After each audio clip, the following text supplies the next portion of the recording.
tamu spesial kita ya dari guru SMP 5 Padang Panjang. Ya, Assalamualaikum Pak Endar. Waalaikumsalam warahmatullahi wabarakatuh, Kak Sandra. Iya. Saya tidak bagus di peningkatan. Iya. Terima Oke. kasih ya Kak Sandra ya, dari Iya. undangnya. Iya, ada Pak Endar Padesa MPD sudah hadir di radio kita ya, Sobat Respon ya. E2 Padang Panjang, SMA saya di SMA 2 Padang Panjang. Hmm. Dan untuk kuliah saya di pendidikan fisika untuk S1-nya di UNP. Hmm. Kemudian setelah itu masuk jadi guru PNS, alhamdulillah di tahun 2009 di SMP 5 itu. Iya. Jadi sampai sekarang tuh saya udah 12 tahun kurang Iya. lebih di SMP 5. Dan di tahun 2013 saya dapat kesempatan untuk melanjutkan studi S2 Iya. ke UPI Bandung Hmm. untuk program studi pendidikan IPA. Itu beasiswa dari kementerian. Iya. Nah, alhamdulillah sebetulnya rangkaian dari semuanya itu berasal dari guru sebenarnya gitu Iya. ya, rangkaian sampai sekarang itu karena Iya. rentetan dari pilihan profesi menjadi guru gitu. Kurang lebih gitu Kak Sandra. Iya. Dan sudah banyak sih ya prestasi yang diraih sama Pak Endar ini ya, Sobat Respon ya. Mungkin banyak sih yang lebih Iya. daripada saya kan. Iya. Dulu pernah ke ini juga ya, Pak Endar ya, ke Cina ya. Sebelum Cina ada sebelum Cina nih. Iya, jadi alhamdulillah seperti dibilang tadi Pak Sandra sebetulnya Iya. dari pilihan profesi jadi guru, begitu jadi guru di tahun 2009 Iya. itu pertama sekali saya langsung dapat kesempatan di sekitar tahun 2010. Tiba-tiba itu ada pengawas dari dinas pendidikan yang cari tahu mana guru yang mau ngajar di sekolah berstandar internasional gitu ya. Kan waktu itu zamannya sekolah-sekolah SBI, Iya. sekolah berstandar internasional. Tentu dibutuhkan guru-guru yang bisa menggunakan bahasa pengantar sebagai bahasa Inggris. Iya. Iya. Dan programnya dari provinsi di saat itu ada pembekalan untuk guru belajar langsung bahasa Inggris pergi ke Australia. Nah, ini kan luar biasa. Iya. Jadi pas ya itu ditanya langsung sama kepala sekolah. Jadi waktu itu kan saya kurang lebih baru 1 tahun di sekolah itu di SMP 5. Iya, Di zamannya kepala sekolah waktu itu Pak Agus Setiawan. Ditawarin, Pak Endar mau nggak ngajar pakai bahasa Inggris? Oh mau Pak, mau nggak pergi ke ini ke Australia? Waduh, Iya, saya nggak pernah kebayang tuh pernah ke Australia pakai duit itu banyak gitu kan. Iya. Iya. Wah, tentu saja saya jawabnya langsung, wah mau Pak, gitu kan. Gimana Pak? Ya, tapi harus ikut seleksi dulu, ya kan? Harus ikut seleksi. Jadi tahun 2010 itu ada program kerjasama antara pemerintahan provinsi, dinas pendidikan, sama namanya AVI, Australian Volunteer International. Itu untuk membawa guru-guru dari Sumatera Barat belajar langsung ke Australia untuk belajar bahasa Inggris dan belajar ilmu pedagogik. Iya. Di saat itu.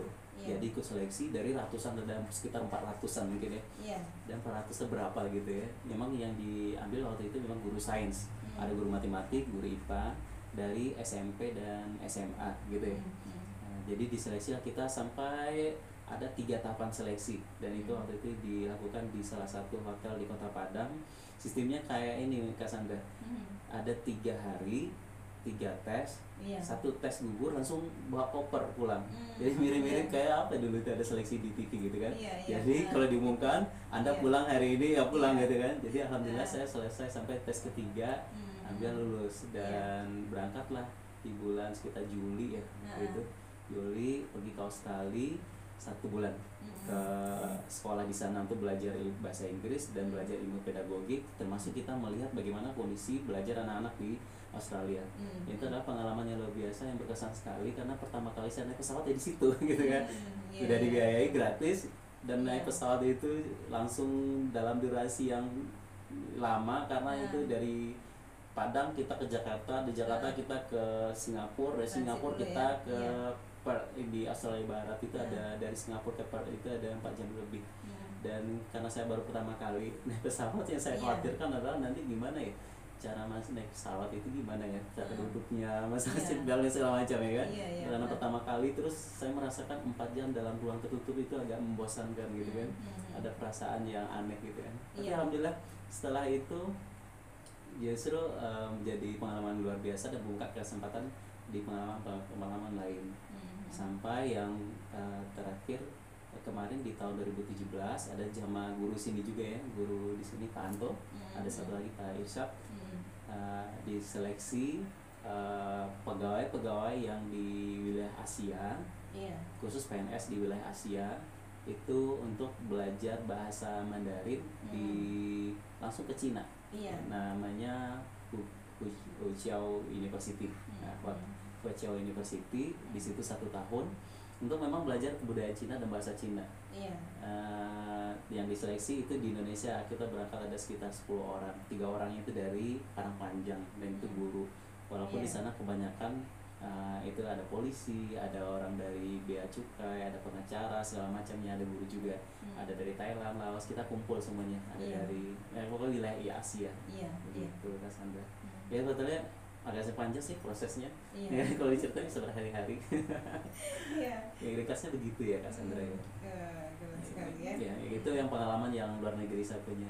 Kalau pengalamannya sama orang guru-guru luar negeri seperti di Asia Tenggara, ada juga pernah Cassandra. Waktu itu ada seleksi namanya Kitab in Science. Kitab itu suatu asosiasi yang perkumpulan dari kementerian-kementerian pendidikan di Asia Tenggara, namanya SEKIS. Nah kalau di sainsnya dia ada pelatihan Air and Space Science, berkumpul situ selama 10 hari ya kurang lebih, dan bergabung sama guru-guru yang ada dari Thailand, ada dari Filipina, dari Laos, Vietnam dan segala macamnya, Brunei, bahkan saudara kita dulu dari Timor Leste. Jadi kumpul situ kita pelatihan, cuman itu di Indonesia. Jadi sebetulnya banyak sih pengalaman yang menarik yang didapat dan prestasi yang diukir itu setelah menjadi guru.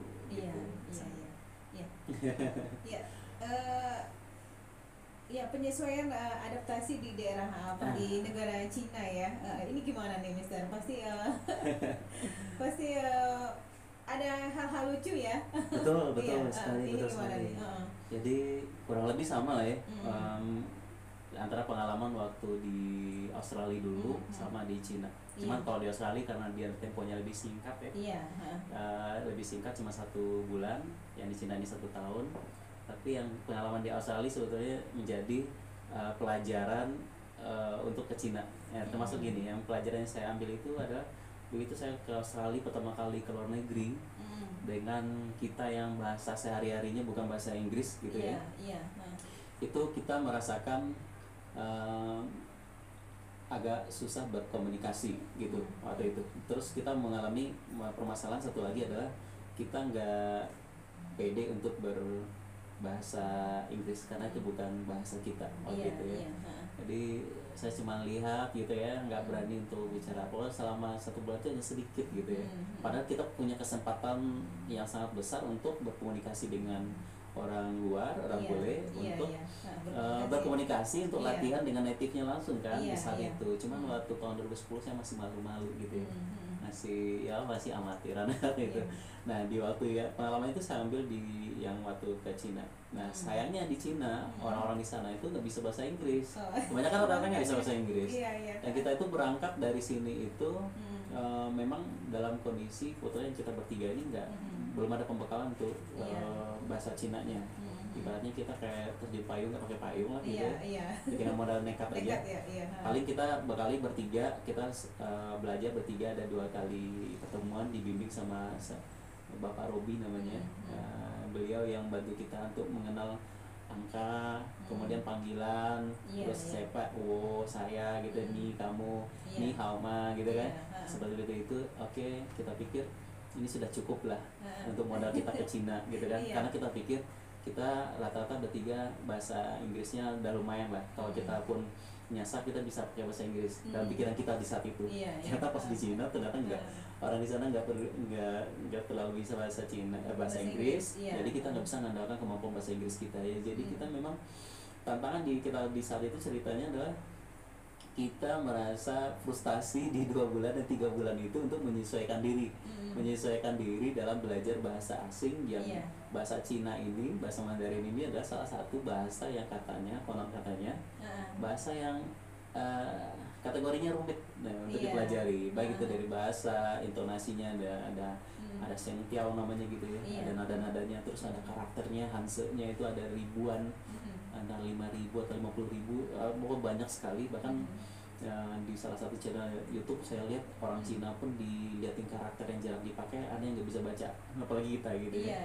Jadi tantangan pertama itu untuk menyesuaikan diri dengan bahasa kalau yang pasti di Cina. Terus kalau secara umum yang menjadi tantangan itu sebetulnya kalau di luar negeri itu adalah bagaimana kita menyesuaikan diri dengan kebiasaan orang penduduk lokal dan kebiasaan-kebiasaan kita yang biasa rutin kita lakukan di sini tentu di sana akan terbatas. Contohnya seperti untuk sholat lah misalnya. Untuk sholat kalau di sini banyak musola, kita bisa kemana aja pergi tanpa khawatir besok pasti banyak musola atau masjid gitu ya. Kalau di sana tentu kita harus pertimbangkan di mana masjid adanya, tentu nggak banyak. Terus kita perkirakan waktunya gitu kan. Terus di sana makanan gitu juga. Tentu butuh penyesuaian yang betul luar biasa. Kalau luar negeri itu ya itu, kalau orang Padang kan salero namanya salero itu. Kalau kita makan di luar, pernyataan dalam bahasa Cinanya kalau di Indonesia gini, mohon maaf saya ini adalah mahasiswa asing, saya nggak bisa bahasa Cina, saya apa-apa itu terus. Jadi kalau bahasa Cinanya itu 对不起，我是留学生，我不可以说韩语，gitu ya. Itu artinya kan maaf saya mahasiswa asing, saya nggak bisa bahasa Mandarin gitu kan, saya cuma bisa gitu kan.